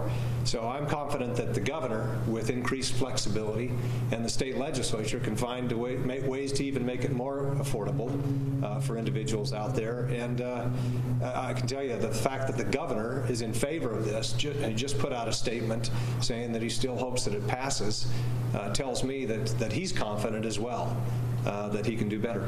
Do you think this is the best plan you guys can come up with? I think so before the 30th. I mean, we're in a time crunch now. Another problem that we have is if we don't reform this program, in January of next year, 90,000 businesses will receive a letter from the IRS with the employer fine for not providing coverage. They've been exempted so far. They won't be any longer. I think those fines will total between $4 and $5 billion. And so that's coming. And so that, from when I hear from people that this is working well now, I can tell you it's not. And that's what I'm hearing from Arizonans everywhere. Senator, once again, we find ourselves with Access as the seemingly working model of Medicare. Why are other states not paying attention to what we're doing here in Arizona? Or is Washington not looking at the Arizona model and going, let's take this and see if it'll work everywhere else? Frankly, a lot don't pay attention because they don't have to, because they are getting payments based on what they have spent in the past. And when you look at Medicaid right now, 5 states are spending 40% of Medicaid spending. And there are a couple of the big states, but they don't equal 40% of the population. They just are taking the lion's share of the funding. That will be equalized over time, as it should be. Now, a lot of people's biggest concerns with replacing Obamacare is their thoughts that people with pre-existing conditions don't have much to look forward to. What are your thoughts on that, and how pre-existing conditions are covered with Graham Cassidy's proposal? With the Graham Cassidy proposal, if a state wants to get a waiver from offering an essential benefits plan or protections there, they have to demonstrate that they're achieving the goals of Obamacare, which is no penalty for a pre-existing condition, or they won't get the waiver. So there are prohibitions in place there. And let me just tell you, overall, people would say that there's no guarantee that with the states running the programs that pre-existing conditions would be covered. The same could be said now. There's no constitutional guarantee for pre-existing conditions to be covered, but the Congress has made the decision we're going to do that. I can tell you, state legislatures and governors will make the same decision. There's simply no way now that you're going to have states that will say, we're going to allow insurance companies to discriminate based on pre-existing conditions in a way that would lead to members of that state or citizens of that state not being able to get coverage. Politicians, elected officials respond. And the bottom line is, the closer the government is to the people, the better and more efficiently these programs are generally run. And we need that with this program. Over time, Medicaid, just like Medicare, unless we have reforms, is unsustainable. We simply can't continue to have the increases that we've seen in the past unless we make some changes. We just can't. Senator, can you respond to the Department of Homeland Security's announcement today that Arizona's election system was in fact hacked by the Russians in 2016? I haven't seen those reports. I've been around the state elsewhere, so I'd have to look at them first. Your colleague John McCain has said he'd like to see a bipartisan effort to reform health care. Why don't you think that's a feasible option? I think that by far is the best option. And believe me, to have a sustainable solution over time, it needs to be bipartisan. And if Graham Cassidy was being cast as the be-all, end-all piece of legislation, that simply wouldn't be right. It's not. This is the first step in what I hope will be hearings and markups and regular order to fix parts of the system that need fixing. That needs to happen, and I admire Senator McCain for standing up again and again and again for regular order. In this case, Obamacare was put in with just Democratic support, no Republican support at all. Democrats have paid the price politically ever since that time. Now we have it. Obamacare is here. We've been trying for the past year to try to get some Democrats to come forward and actually help us make reforms, significant reforms that are going to be needed. We haven't been able to get that support yet. I think we'll get it in the future, but right now, Arizonans are hurting. I hear from them. I'm responding to them. And so I hope that after Graham Cassidy passes, that we can sit down and in a bipartisan way make other tweaks or changes to the program that will make it sustainable in the long term. Do you believe that Americans should have to wonder whether or not their insurance plan is going to change as the political winds change as well every 4 years or so? Because no, you mentioned that, and that's what's happening right now with no changes to the program. Right now, if you're in Arizona, in 14 of 15 counties, there's one insurer. Arizonans go to sleep every night wondering if that insurer is going to pull out. That's the situation right now. And they shouldn't have to live like that. And if you look at the cost of people who are buying on the exchange, Arizona is ground zero for the failure of the healthcare exchange to hold down prices. In every county in Arizona, in all 15, an average family of 4 is paying more for their health care premium than they are for their mortgage. More for their health care premium than they are for their mortgage. In much of Arizona, in most counties, it's significantly more. In a couple of counties, it's double the cost of your health care premium than you're paying for your mortgage. And beyond that, once you're paying that premium, you still have to afford the care. And those families are getting to a hospital and then realizing what their co-pays and deductibles are, and realize they can't even afford the insurance that they have, can't afford to use it. So I take your point completely that Arizonans and other Americans shouldn't have to go to bed at night worrying whether health care is going to be there. That's the situation right now. That's the situation we're trying to make better. So, Senator, come to the end of September. We're talking about what's supposed to affect with the block grants that Arizona's going to lose hundreds of millions of dollars versus what they've had in previous years off the top. I don't know. Off the top, what Graham Cassidy does is just take the cost-sharing subsidies and other subsidies they're paying now and convert them into a block grant, and then additionally have some other block grants for other programs that the state wants to employ. So I don't think that there's any fear that Arizona off the bat, or any state, because we're simply converting money that's being spent now to a block grant formula and doing it differently. The JLEC, the Joint Legislative Budget Committee here, looked at it in the last day or so. My understanding is that they weren't taking into account some of the cost-sharing subsidies that are going to be provided, or some of the other block grants. Thank you. What's the way forward now? There hasn't been a vote scheduled yet that we know of. We'll see this week. The leader intended, he said, to bring it to a vote this week, and it's more difficult path now, but we'll see. Personally, is it time to tell John McCain to get on board, or do you feel that his actions are being obstructionist, or working counter to what the rest of the party, or at least the rest of the elected officials are trying to do? My job is to worry about my vote, and I respect John McCain a lot, and I'll let him decide his own vote. But anyway, I respect him a lot. Thank you much. Thank you, Senator.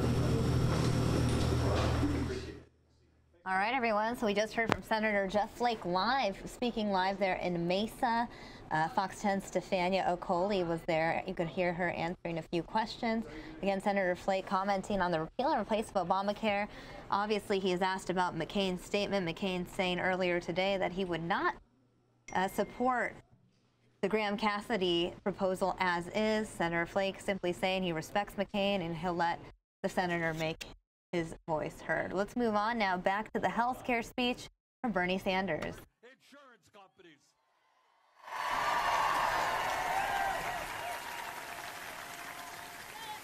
And today we tell the drug companies, we are sick and tired of being ripped off by your greed. We are tired of having 1 out of 5 Americans under the age of 65 not being able to afford to purchase the prescription drugs their doctors prescribe. Can you imagine how crazy that is? And at the same time, the top 5 drug companies last year made $50 billion in profit. So we say to the drug companies, we are going to end your greed, and under Medicare for All, we're going to negotiate prices with the drug companies.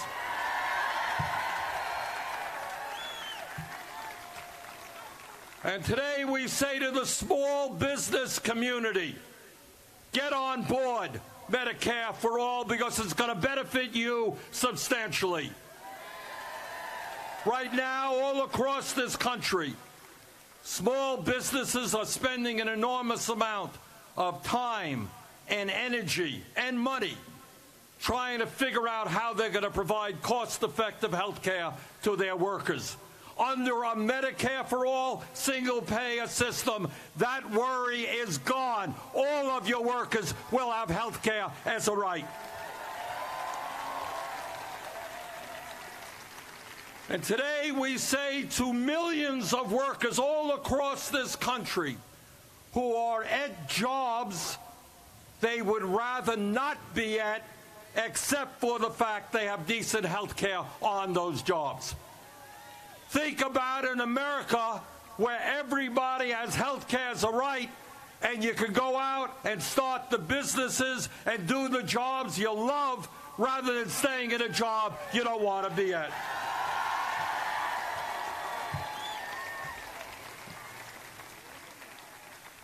So health care for all in a Medicare single-payer system is not only good for patients, it is good for the business community as well. 52 years ago, as you all know, President Lyndon Johnson signed historic legislation that said that in the United States of America, if you are 65 or older, you will be guaranteed health care as a right. And that legislation, that Medicare legislation, has been enormously successful. Seniors in America are healthier and more secure by far than before the passage of that Medicare legislation. And today we say that Medicare for senior citizens has worked, and we want Medicare to work for every man, woman, and child in this country. And by the way, I say to seniors that Medicare today is a strong program. We intend to make it stronger by, for the first time, including coverage for dental care, hearing aids, and vision aids.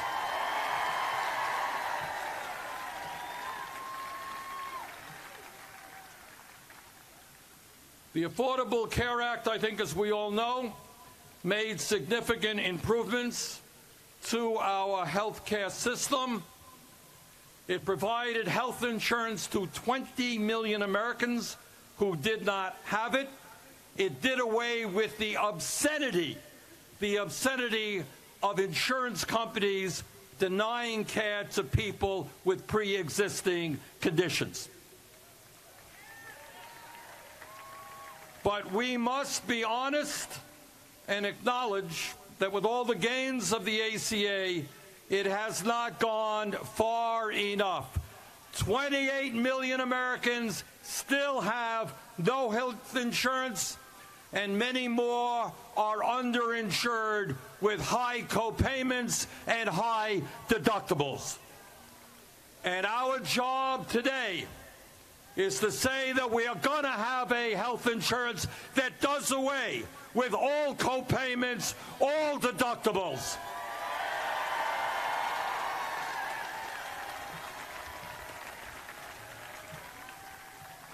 Brothers and sisters, we understand that the fight for a Medicare for all single-payer system is not going to be easy.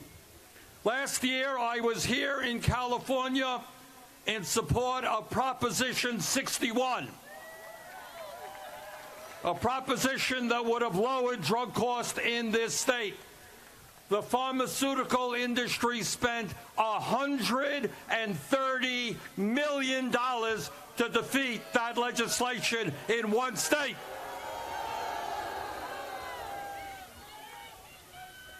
If they spent $130 million in one state to defeat one referendum, think about what they're going to be spending all across this country to defeat a Medicare for all proposal. So our job is to understand that we're going to be taking on the drug companies, we're going to be taking on the insurance companies,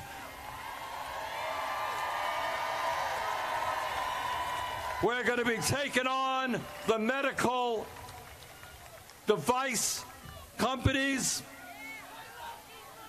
But you understand and I understand that when the American people stand up together, we're going to win this fight.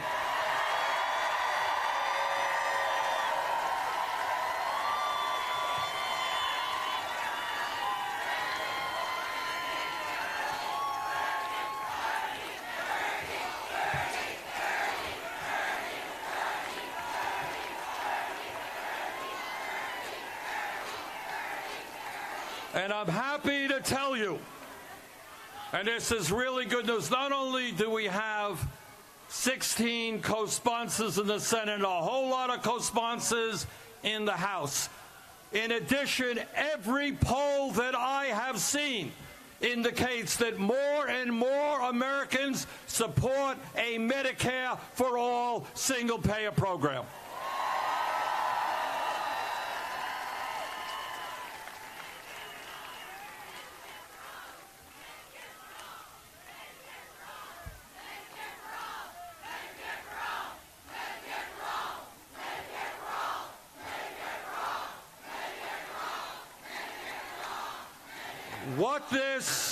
What this struggle is about literally goes far beyond health care.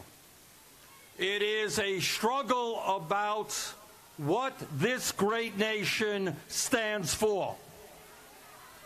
It is a struggle about whether or not every working person in this country has health care as a right, or whether we allow insurance companies and drug companies to continue to rip us off. It is a struggle about whether Congress listens to the American people or listens to the billionaires who make huge sums of money off of the current system. So let me conclude by saying this. This is the year 2017. For decades, great Americans from FDR to John F. Kennedy to others have talked about health care as a right. After decades of talk, now is the time to get it done.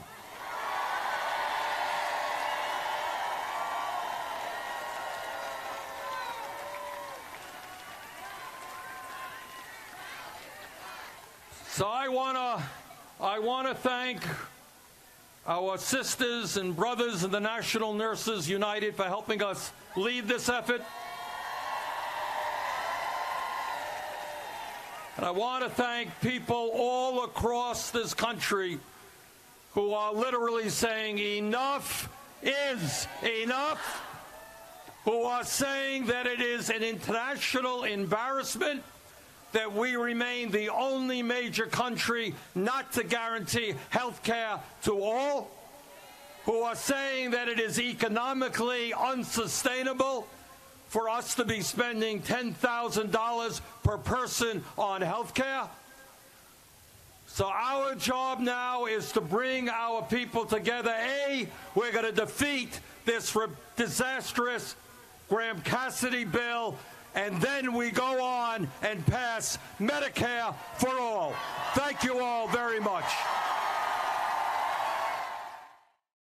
All right, so there's been a lot of talk about health care today from both the Democrats and the Republicans. Prior to listening to Senator Bernie Sanders speak, we watched a live press conference from Senator Flake right here in Arizona. A lot of talk about health care, and that was Bernie Sanders' speech out in San Francisco. I want to go ahead and give you guys a live look at the stage in Alabama, where President Trump will be rallying on behalf of Luther Strange. He is running for U.S. Senate on behalf of the state of Alabama. All eyes are in Alabama as this special election is underway. The primary taking place on Tuesday, the GOP primary. It's Luther Strange, President Trump's guy, versus Judge Roy Moore. Moore has a large amount of support. He, in the previous race in the last month, he received the majority of the votes, but at that time there were 3 candidates in the race. Since then, we are down to 2 candidates. The question is, will the supporters of that 3rd candidate support Luther Strange, or will they support Roy Moore? That is the question. Looks like someone is speaking now. Let's listen in.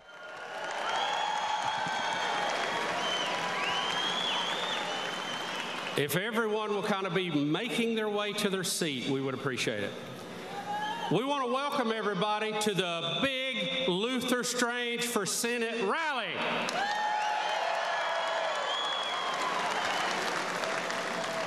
I'm Bill Bubba Bussey from the nationally syndicated Rick and Bubba Show. Thank you. Thank you very much. We're heard here in Huntsville on the river, 100.3. Thank you for listening. They do a great job over there. Are y'all ready for a big time? No, I mean a big time. Let's hear it. Are you ready for a big Luther Strange time? You know, this election, this race has been difficult. It has been hard. Details and facts have been sacrificed for sound bites and half-truths. I think we've had several good candidates in this election. That's why you're seeing it be so closely contested and so hotly contested. But I will tell you this, for me and my family, we're with Big Luther Strange.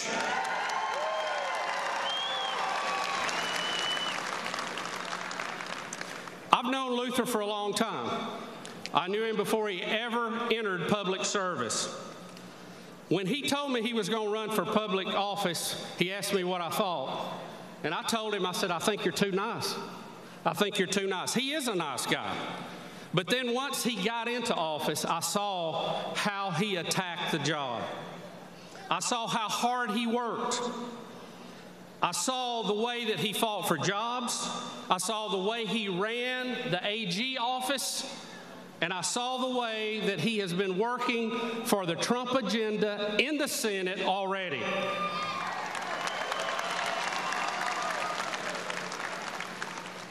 He defended our environment and took on BP to finally get our money that they owed us for the worst man-made disaster the Gulf of Mexico has ever seen. And when the EPA went too far the other way, he also battled them when they kept putting crazy regulations on everybody and everything. And let me give you an example. My granddad was a farmer, and he had a little stream on his property. And if they wanted a pond, they went out there, they found a place where there was a valley, they put a pipe in, they built a dam, and when the water got to the right level, they opened that pipe up, and they balanced it out where they wanted it. And we had a fishing pond. We had a pond for cattle, and we had a pond for wildlife. It was fun. But that's changed. It's not like that anymore. I have a friend, a neighbor of mine, next to our hunting camp, bought a piece of property, and he wanted to put a pond on his property. Now, this is how the rubber really hits the road on these things.